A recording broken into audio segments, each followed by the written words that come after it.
അധാർമികത വർദ്ധിച്ചുകൊണ്ടിരിക്കുമ്പോ, അധർമ്മം പെരുകിക്കൊണ്ടിരിക്കുമ്പോ, സ്നേഹം തണുത്തുറഞ്ഞു പോകുമ്പോ ഈ തെരുക്കോട് നിന്നുകൊണ്ട് ഞങ്ങൾക്ക് വിളിച്ചു പറയുവാനുണ്ട്, ഇതിൽ നിന്ന് മാനവകുലത്തെ പുറത്തു കൊണ്ടുവരുവാൻ കഴിയുന്ന ഏക മാർഗം, ഏക സന്ദേശം അത് കർത്താവായ യേശു ക്രിസ്തുവിന്റെ സത്യ സുവിശേഷമാണ്.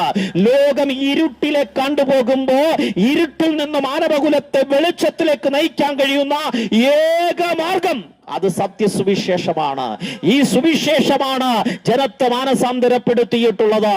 ജനത്തെ മാനസാന്തരപ്പെടുത്തി ക്രിമിനലുകളെ മനുഷ്യരാക്കി മാറ്റി പാപത്തിന്റെ അടിമത്തത്തിൽ കിടക്കുന്ന മനുഷ്യനെ സ്നേഹിക്കാൻ പഠിപ്പിച്ച ഒരു സന്ദേശമുണ്ടെങ്കിൽ അത് ക്രിസ്തുവിന്റെ സന്ദേശമാണ്. സ്വർഗം വിട്ട് ഈ താണഭൂമിയിലേക്ക് ഒരു നന്മയും വസിക്കാത്ത, ഒരു പ്രയോജനമില്ലാത്ത ബലഹീനരായ നമ്മളെ തേടി ഇറങ്ങി വന്ന സത്യസ്നേഹമാണ് യേശുക്രിസ്തു. യേശുക്രിസ്തു സത്യദൈവമാണ്. യേശുക്രിസ്തു നിത്യജീവനാണ്.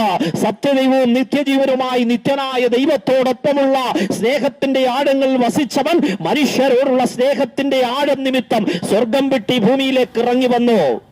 തിന്മ മാത്രം വസിക്കുന്ന, ഒരു കർമ്മം കൊണ്ടും ആചാരം കൊണ്ടും തങ്ങൾ ചെയ്തു കൂട്ടുന്ന ആചാരാനുഷ്ഠാനങ്ങൾ കൊണ്ടും രക്ഷ പ്രാപിക്കാൻ കഴിയാത്ത മനുഷ്യനെ രക്ഷയിലേക്ക് നയിക്കുവാൻ, അവന്റെ പാപത്തിന്റെ പരിഹാരത്തിനായി അവന്റെ സകല പാപങ്ങളും സ്വന്തം ശരീരത്തിൽ വഹിച്ചുകൊണ്ട് കാൽവരിയുടെ കൊലക്കളത്തിൽ രണ്ട് ദുഷ്പ്രവർത്തിക്കാരുടെ നടുവിൽ മനുഷ്യനെന്ന് തോന്നാത്തവണ്ണം